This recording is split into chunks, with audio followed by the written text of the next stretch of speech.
Student, मैं दीपक sir प्रगत coaching classes के यूट्यूब चैनल पर आपका स्वागत करते हैं। आज हम लोग क्लास 12 की मैथ पढ़ रहे हैं, जिसमें प्रश्नावली 10C की प्रश्न नंबर 29 लिया है। इसके पहले की वीडियो में हम लोगों ने प्रश्नोत्तर नंबर 28 यानी प्रश्न नंबर 28 तक पढ़ा था। आज हम पढ़ेंगे प्रश्न नंबर 29 में कह रहा है कि दिखाओ कि सदिश vector a equal to 3i minus 2j plus K cap और vector b equal to i minus 3j plus 5k cap और vector c equal to 2i plus j minus 4k cap एक समकोण निर्मित करता है। एक समकोण त्रिभुज बनाते हैं। जब एक समकोण त्रिभुज बनाएगा तो सिंपल सा प्रोसेस होता है कि कर्ण का स्क्वायर बराबर आधार का स्क्वायर धन लंब का स्क्वायर, ना यही होता है। अर्थात हम इस भाषा में कहेंगे, इस वेक्टर सदिश बीजगणित की भाषा में कहेंगे तो कहेंगे कि किन्हीं दो भुजाओं के वर्गों का योग, किन्हीं दो भुजाओं के वर्गों का योग तीसरी भुजा के वर्ग के बराबर होना चाहिए। ठीक, तो चलिए शुरू करते हैं। फिर लिखेंगे माना, सॉल्विंग में हम लोग लिखेंगे सॉल्यूशन में, माना त्रिभुज ए बी सी एक समकोण निर्मित करता है, एक समकोण निर्मित करता है या समकोण बनाता है, समकोण निर्मित करता है जिसके स्थित सदिश, जिसके स्थित सदिश क्रमशः, ये क्या दिए गए हैं, जिसके सदिश के कितने दिए गए, इतना, इसके सदिश क्रमशः वेक्टर a इक्वल टू, देखिए a को हम लिख सकते हैं vector OA equal to vector a equal 3i minus 2j plus k cap. सबसे पहले क्या करते हैं हम लोग, प्रश्न को पढ़ते हैं, जो दिया होता है प्रश्न में वो उतार लेते हैं। सबसे पहले सॉल्विंग का पहला प्रोसेस होता है किसी भी प्रॉब्लम में, जो दिया है उसको लिखिए, फिर क्या लाना है उसको, उसके बारे में सोचते हैं। तो ये आपको स्थित सदिश दिया था, हम उसको थोड़ा सा बना करके लिख रहे हैं, मान करके, माना OA OB OC करके। OB इक्वल टू कितना मिलेगा, i minus 3j plus 5k cap और वेक्टर OC इक्वल टू कितना हो जाएगा, 2i plus j minus 4k cap. ये आपका हो जाएगा OA OB OC त्रिभुज के जो हैं, जो सदिश होंगे उनके स्थित सदिश हो जाएगा। ठीक है, सदिशों का। तो अब क्या करेंगे, अब इसके बाद हम लोग क्या निकालेंगे, भुजा AB की वैल्यू निकालेंगे। भुजा vector AB OB minus OA होता है। AB का जब स्थित सदिश निकालेंगे, भुजा AB का स्थित सदिश होगा vector OB minus OA। OB की वैल्यू रखेंगे और OA की वैल्यू रखेंगे, सॉल्व करेंगे। OB की वैल्यू कितना है, i minus 3j plus 5k cap minus, अब माइनस लगा दिया हमने OA के आगे, तो वेक्टर OA का सारे वैल्यू जो पद हैं इन सबके चिन्ह बदल जाएंगे। 3i plus 2j minus k cap, i से i घटेगा तो इसमें से आई जाएगा माइनस 2i कैप, और ये प्लस माइनस 3j में से प्लस 2j घटेगा तो माइनस j, और 5j में से ये घटेगा तो प्लस 4k कैप। ये हो गया AB। अब हम क्या करेंगे, AB का मापांक निकालिए, मोड ऑफ वेक्टर AB, क्योंकि विदाउट मापांक कोई काम नहीं बनने वाला। तो माइनस 2 का स्क्वायर प्लस माइनस 1 का स्क्वायर प्लस 4 का स्क्वायर, क्या हो जाएगा, 2 दूना 4 प्लस 1, 2 का स्क्वायर माइनस 2 का स्क्वायर 4 और माइनस 1 का स्क्वायर 1 प्लस 4 का स्क्वायर 16, 16 4 20 1 21 अर्थात रूट 21। AB की value, mode of vector AB की वैल्यू आ गई रूट 21। इस तरीके से हम लोग क्या निकालेंगे, AB के बाद क्या निकालेंगे, BC। वेक्टर BC को क्या कैसे लिखा जाएगा, वेक्टर BC का स्थित सदिश, भुजा BC का स्थित सदिश क्या लिखेंगे, लिखेंगे OC माइनस OB। OC की वैल्यू कितना है, ये 2i plus j, 2i cap plus j minus 4k cap minus, आपने माइनस लगा दिया है, OB के जो पद है उसके चिन्ह बदल जाएंगे।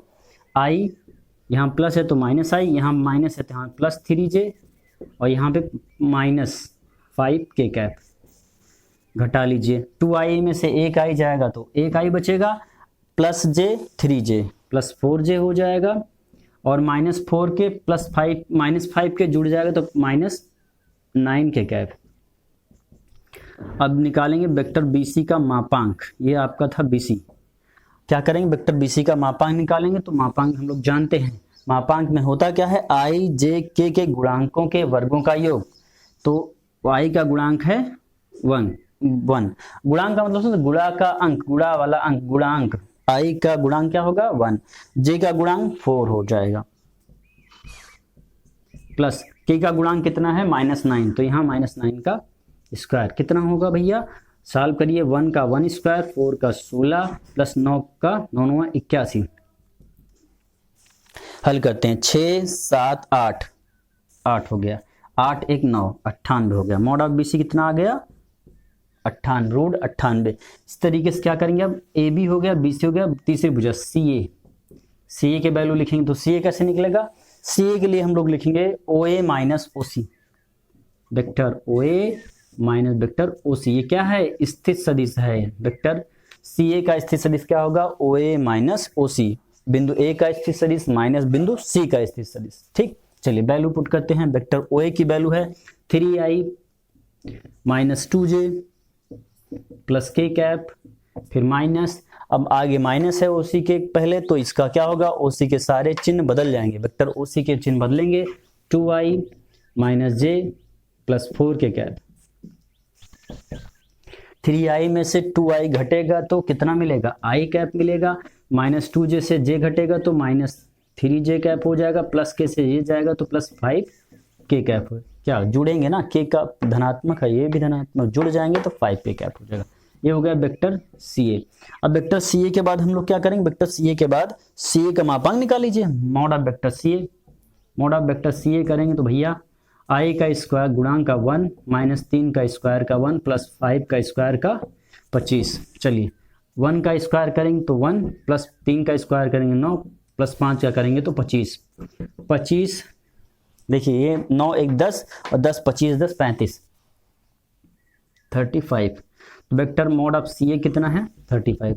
अब जरा गौर करिए, ध्यान से देखिए तीनों की वैल्यू, वेक्टर ए बी का वैल्यू देखिए, बी सी का वैल्यू देख लीजिए और सी ए का वैल्यू देखिए। क्या इन तीनों के वर्गों का योग करें भैया हम, तो क्या समकोण त्रिभुज निर्मित करेगा। देखिए एक भुजा, मान लीजिए हम इसका वर्ग कर लेते हैं, वेक्टर ए बी का स्क्वायर करते हैं, मॉड ऑफ वेक्टर का स्क्वायर करेंगे कितना आ जाएगा 21 आ जाएगा। मॉड ऑफ बी सी का स्क्वायर करिए तो 98 आ जाएगा, और यहाँ mod of vector C A का स्क्वायर कर लीजिए, कितना मिल जाएगा 35 मिल जाएगा। चलिए क्या वैल्यू बराबर है, मान लीजिए हम 21 और 35 को जोड़ते हैं तब भी 98 नहीं आएगा, और 98 इनको लेते हैं तब भी नहीं होगा। मतलब कहने का मतलब है तीनों भुजाओं में से किसी दो भुजा को जोड़िए तो तीसरी भुजा के बराबर आ जाए तभी समकोण होगा, और यह समकोण नहीं हो रहा है। अच्छा हम लिख सकते हैं, थोड़ा सा ऐसे लिख दें कि यहाँ पे अतः क्या लिख सकते हैं, अतः लिख सकते हैं ए बी का square, mod of A B का square plus mod of C A का square does not equal to mod of B C का स्क्वायर। क्यों, क्योंकि भैया सबकी वैल्यू डिफरेंट है, सबके मान अलग अलग हैं। जब सबके वैल्यू अलग अलग है, मान अलग अलग हैं, तो क्या हो जाएंगे, सबका मान, तो यहाँ पे आपका 21 plus 35 does not equal to इतना 98 के बराबर नहीं होगा। अतः यह समकोण त्रिभुज नहीं बनाता है, ठीक ना, यह समकोण त्रिभुज निर्मित नहीं करेगा। लिख सकते हैं समकोण, अतः त्रिभुज ए बी सी समकोण नहीं है, अतः त्रिभुज ए बी सी समकोण त्रिभुज नहीं है, समकोण त्रिभुज नहीं है। ठीक, यहाँ त्रिभुज लिख दीजिए, त्रिभुज नहीं है, ए बी सी समकोण त्रिभुज नहीं है, नहीं है। ये तो आपकी हो गई प्रॉब्लम नंबर 29 यानी कि 29।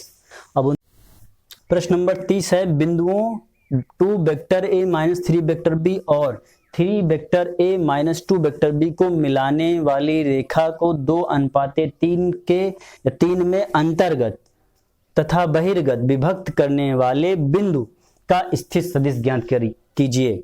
ठीक, देखिए अंतर्गत और बहिर्गत का मतलब समझ रहे हैं, दो बिंदु दिए गए हैं, ऐसे कोई दो बिंदु दिया गया है, इनको जो है एक रेखा को मिलाने वाली रेखा को 2:3 के अनुपात में, इस टाइप की प्रश्न हम पहले पढ़ चुके हैं।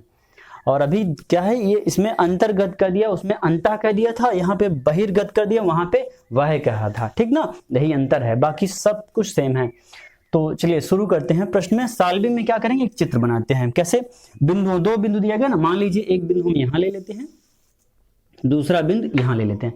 पहले बिंदु का नाम ए कर लेंगे, दूसरे बिंदु का नाम बी कर लेते हैं, ठीक। पहले बिंदु का जो ये दिया है, बिंदु इतना और इतना दिया, इसको हम पोजीशन वेक्टर भी मान सकते हैं। तो इन दोनों को मिला दीजिए, कह रहा रेखा बनती है ना, ये कह रहा रेखा, मिलाने वाली रेखा को 2:3 के अनुपात में, 2:3 के अनुपात में क्या करता है, विभाजित करता है। और इस बिंदु का कितना मान है, इसकी वैल्यू है कितना, पहला बिंदु है 2 वेक्टर ए और -3 वेक्टर बी, और दूसरा क्या है 3 वेक्टर ए और -2 वेक्टर बी, ठीक भैया, ये तो हो गया मान आपका। अब देखिए, अगर अंतः पूछता है तो फार्मूला हमने आपको बताया था कि वेक्टर ओ ए, इसकी वैल्यू क्या करेंगे, इसका जो वेक्टर लिख लेते हैं, माना स्थित सदिश vector O A equal to 2 vector A -3 vector B हो जाएगा। और बिंदु बी का भी बना लीजिए, ओ बी इक्वल टू कितना हो जाएगा, 3 वेक्टर ए -2 वेक्टर बी हो जाएगा, ठीक। हमने वैल्यू को लिख लिया। अब क्या करेंगे, अब होता क्या सूत्र, यदि अंतः विभाजित करेगा, आपका अंतः विभाजित करेगा, अंतर्गत करेगा, विभक्त करेगा, तो यहाँ पर एक बिंदु ये आपका मान लीजिए, ये बिंदु कौन सा होगा, सी, और यही ओ सी इक्वल टू आपको प्राप्त करना है। कह रहा ना कि विभक्त करने वाले बिंदु का स्थित सदिश ज्ञान करिए। कौन विभक्त करे, यही बिंदु सी ही तो है जो विभक्त करेगा, 2:3 के अनुपात में पूरी रेखा को बांट देगा। पूरी रेखा को कौन सा बांटा, बिंदु सी बांटा है, तो सी की वैल्यू ज्ञात करना था, तो ओसी ज्ञात करना है हमको। तो ओसी की वैल्यू क्या हो जाएगी पता है, ओसी इक्वल टू हो जाएगा, देखिए इतना, यह बिंदु गुणे 3, ये 5 वाला दूर के वैल्यू से, फिर ये वाला इस वैल्यू का मान, बिंदु बी का मान गुणे इतना, और अपान 2 + 3 होता है। फिर से बिंदु इतने की वैल्यू गुणे ये, और प्लस, ये तो हम ट्रिक बता रहे हैं, फार्मूला क्या होता है वो बताते हैं, लिखेंगे हम, बिंदु बी का मान गुणे इतना, अब बटे ये जो अनुपात दिया होता है, बटे अनुपात रखा जाता है। चलिए शुरू करते हैं, क्या लिखेंगे, क्या लिखें, अंतर्गत ना, तो अंतर्गत बिंदु के लिए क्या लिखेंगे, वेक्टर लिख लेते हैं, सॉल्विंग है ये, सोल्यूशन यहाँ लिखिए, और लिखिए अंतर्गत, यानी अंतः विभक्त करने वाला बिंदु, अंतर्गत विभक्त करने वाले, विभक्त करने वाले बिंदु का स्थित सदिश,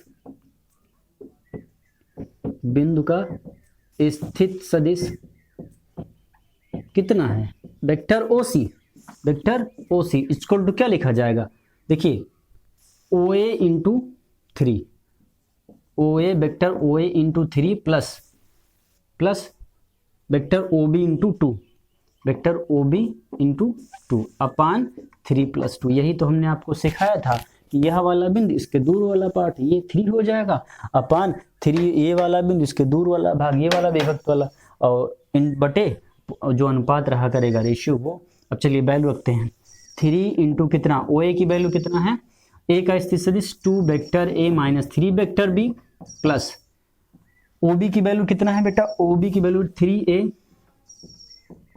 -2b इंटू 2 अपान 5।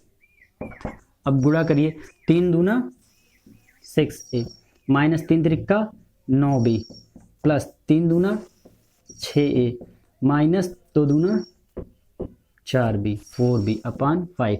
घटा लीजिए, 6a में से 6 से जुड़ेगा तो कितना हो जाएगा, 6 6 12a, और ये समान चिन्ह है, जुड़ जाएंगे तो -9 4, 9 1 10 3 13, 13 भी हो जाएगा अपान 5। इसको कैसे लिखा जा सकता है, लिख सकते हैं 12/5 वेक्टर ए -13/5 वेक्टर बी, आपका हो जाएगा आंसर। किसका आंसर हो जाएगा, अंतर्गत जो विभक्त करेगा उस बिंदु का स्थित सदिश, ठीक। अब आ जाते हैं दूसरा, बहिर् अगर बाहर करता है तो क्या लिखा है, बहिर्गत, तो लिखेंगे बहिर्गत।